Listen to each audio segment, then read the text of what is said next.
오늘도 11월 20일 새날을 주신 하나님께 감사드립니다. 오늘 드디어 여리고성이 무너지는 날입니다.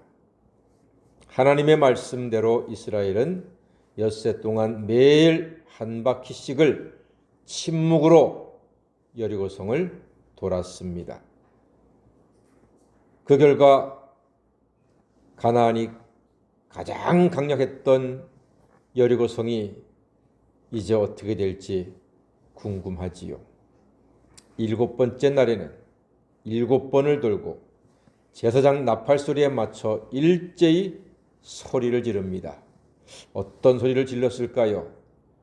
고함치는 사람도 있었겠죠. 와 하고, 어떤 사람은 할렐루야, 무너져라, 물러가라, 크게 소리를 지르고 함성이 온 천지를 뒤덮었을 겁니다. 그런데 성이 무너지기 전에 주의사항이 2가지가 있습니다. 17절 말씀 보니까 한번 읽어볼까요? 여호수아 6장 17절, 여호수아가 주는 주의사항입니다. 시작. 이 성과 그 가운데 있는 모든 것은 여호와께 온전히 바치되 기생 라합과 그 집에 동거하는 자는 모두 살려주라. 이는 우리가 보낸 사자들을 그가 숨겨 주었음이니라. 아멘. 2가지예요. 모든 것을 하나님께 바쳐라. 너희 것이 아니다. 하나님이 승리하게 하시는 거니까 하나님께 바쳐라. 그냥 바치는 게 아니라 온전히 바쳐라. 다 바쳐라. 가져올 건 가져오고 죽일 건 죽이고 다 온전히 바쳐라. 그리고 또 한 가지, 기생 라합과 그 집에 동거하는 모든 자는 어떻게 해라? 살려주어라. 살려주어라. 온전히 다 하나님께 바치고 죽이되 라합의 집에 있는 사람들은 다 살려주어라. 이유는 정탐꾼을 살려주어서 여호수아와 그의 군대가 편안하게 안전하게 여리고성에 들어올 수 있도록 길을 만든 사람, 가장 중요한 역할을 했던 라합이기 때문에 그 집에 있는 사람들은 다 살려주어라 했습니다. 그리고 라합의 집 창문에 붉은 줄 표식이 되어 있었고 그 집안의 사람들은 다 살게 되었습니다. 놀라운 일입니다. 이 이야기가 정말로 중요하지요. 여리고성 정탐에 있어서 그저 깨고 부수고 죽고 찌르고 하는 게 목적이 아니라 구원의 목적을 하나님이 보여주시는 거예요.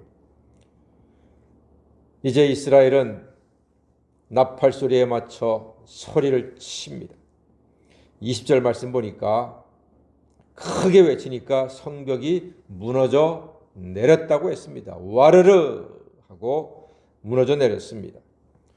왜 이런 방법을 쓰셨을까요? 이유는 하나님의 역사를 나타내려고.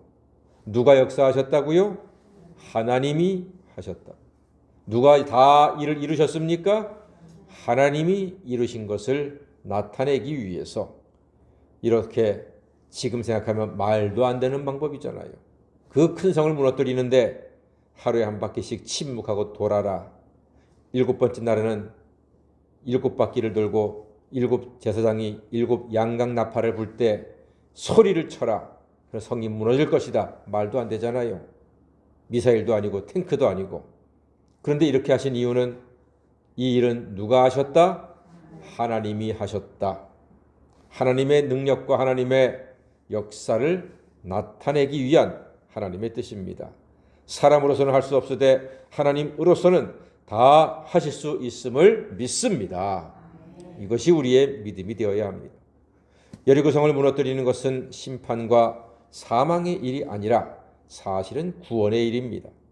하나님의 본심은 죄인의 멸망에 있지 않고 죄인의 구원에 있습니다. 25절 말씀 보니까 여호수아가 기생 라합과 그의 아버지의 가족과 그에게 속한 모든 것을 살렸으므로 그가 오늘까지 이스라엘 중에 거주하였으니 이는 여호수아가 여리고를 정탐하려고 보낸 사자들을 숨겼음이었더라 기록하고 있습니다. 여리고성을 심판하는 중에도 하나님은 라합의 집에 속한 사람은 모두 살려주셨습니다. 다 살려주셨습니다. 그러나 라합의 집 밖에는 무서운 심판의 칼날이 번쩍였습니다. 놀라운 대조가 아니겠습니까? 붉은 줄이 매였던 라합의 집 밖은 심판의 칼날이 번쩍이고 그 집 안에서는 구원의 즐거움과 생명의 기쁨이 충만했던 것입니다. 오늘날도 세상은 많은 재난과 고통 중에 죽음의 공포 가운데 혼란스럽습니다. 그러나 예수 그리스도 안에는 구원의 즐거움과 생명의 기쁨이 충만한 줄로 믿습니다. 세상에는 사람들이 시험을 당하고 고난을 당하면 절망합니다. 원망합니다. 사람과 세상을 저주합니다. 그러나 예수 안에 있는 사람, 예수님의 보혈의 공로로 죄사함 받고 구원받은 사람들은 내가 환난 중에도 즐거워하나니 이는 환난은 인내를, 인내는 연단을, 연단은 소망을 이루는 줄 알미라 기록하고 있습니다. 이와 같은 놀라운 환난 중에도 즐거워할 수 있는 이유가 무엇입니까? 우리에게는 그리스도 예수가 하나님께서 당신의 아들 예수로 십자가에 죽게 하심으로 우리를 향한 하나님의 사랑을 확증하셨고 우리는 그 사랑을 믿기 때문에 환난 중에도 담대하고 즐거워하는 하나님의 자녀가 된 줄로 믿습니다. 라합의 집 밖에는 시퍼런 칼날이 번뜩이고 그 집 안에는 구원의 즐거움과 평안함이 가득한 이 모습이 지금의 교회 아니겠습니까? 교회 밖에는 마귀가 횡행하고 사망과 죽음과 공포가 휩쓸고 다니지만 예수 안에는, 예배자에게는 세상에서 얻을 수 없는 참된 평안과 기쁨으로 하나님께 예배하고 은혜 받고 승리하는 백성들로 가득하게 된 줄로 믿습니다. 이 구원의 즐거움은 죄와 죄인을 철저히 멸한 후에 맛볼 수가 있는 것입니다.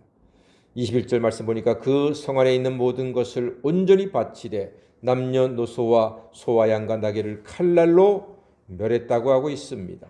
다 멸했습니다. 이는 죄를 멸하시고 죄인을 구원하시려는 하나님의 구원과 사랑입니다. 그러므로 사랑하는 성도 여러분, 우리를 예수님 안에서 구원하신 하나님의 은혜와 사랑을 영원히 찬양하고 기뻐하며 하나님의 뜻에 합당한 복된 삶을, 복된 인생길을 오늘도 하루 이어가시는 하나님의 사람 되시기를 주님의 이름으로 간절히 축원합니다. 아멘. 기도하겠습니다.